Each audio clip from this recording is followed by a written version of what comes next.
Good morning, good morning, good morning. Well, it is that time again for the Keys of Faith, and it's coming to you all the way from Lofta International in the Western Cape of South Africa.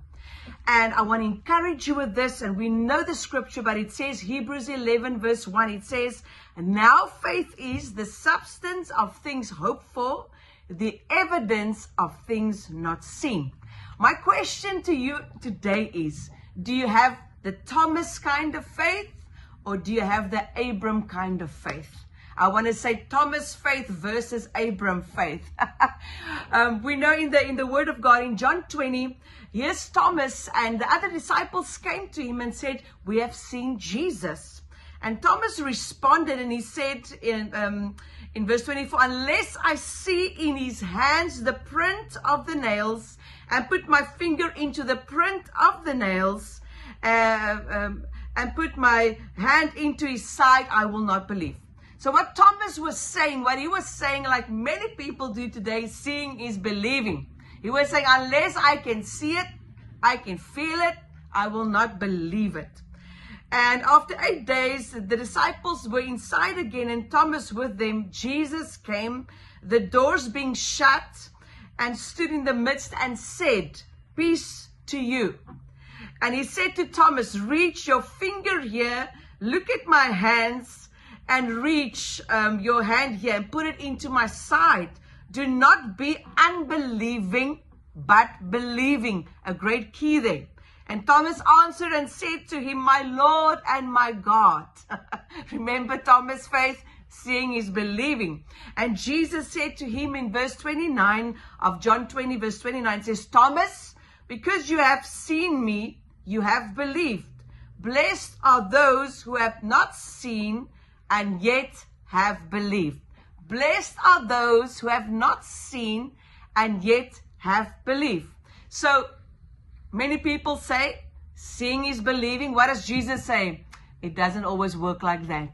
Seeing is not always believing. And here you get Abram, Romans 4 from verse 17, I have made you a father of many nations, as it was written, in the presence of him who he believed, God who gives life to the dead and calls those things which do not exist as though they did. That's our God. Hallelujah. As though who, contrary to hope in hope, believed, so that he became the father of many nations according to what was spoken. This is Abram. According to what was spoken, he kept on believing and believing that he would become the father of many nations. Remember Thomas, seeing is believing, but Abram heard. Amen. How does faith come? By hearing, and hearing the word of God. How does fear go? By hearing the word of God. So Abram heard the word as it was spoken. So shall your descendants be, and not being weak in faith. This is Abram, not being weak in faith. You see, dear listener, dear viewer, we always got to check our faith levels. That we can be like Abram, not being weak in faith. He did not consider his own body already dead, since he was about 100 years old. Ooh, hallelujah. And the deadness of Sarah's womb. He did not waver at the promise of God through unbelief. He did not waver at the promise of God through unbelief, but was strengthened in faith. Abram was strengthened in faith, giving glory to God and being fully convinced that what he had promised, he was also able to perform. Can you see this morning? Thomas' faith, seeing is believing. If I can see, if I can feel. Abram's faith, I heard the word of God. And Abram was strengthened in his faith. He was fully convinced, and he believed that God was able to perform what he had promised. My friend, listener, viewer, what has God promised you? I'm not asking what did people promise you. What has God promised you? And are you today believing that God is able to perform what he has promised? Or are you still like a Thomas? No, I got to see a little before I can really believe this. God is really pleased when we believe. Faith pleases God. What does the word say? The just shall live by faith. The just shall live by faith. Remember, you have evidence, and you have evidence of things that is not seen yet. You're like Abraham.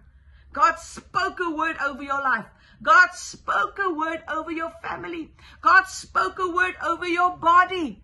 But you got to keep on believing like Abraham.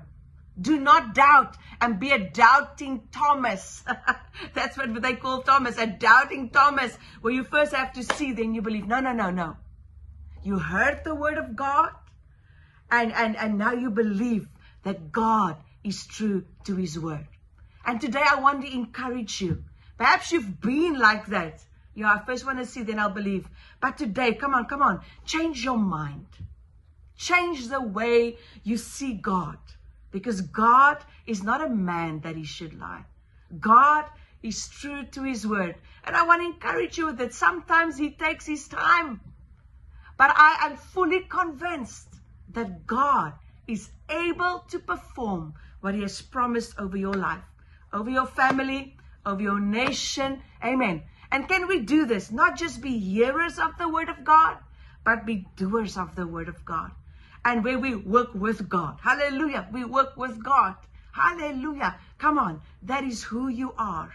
You are a mountain mover. You are a history maker.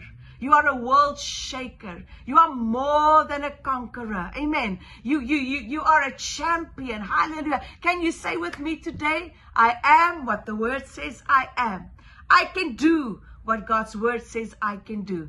And I will achieve what God's word says I will achieve. Come on. You are not a doubting Thomas. You've got faith to move the mountains, and therefore you can speak to the mountains. Hallelujah. I am so excited for what God is doing in your life and through your life. Amen. Let us please keep Pastor Gustav in our prayers as he's ministering in America.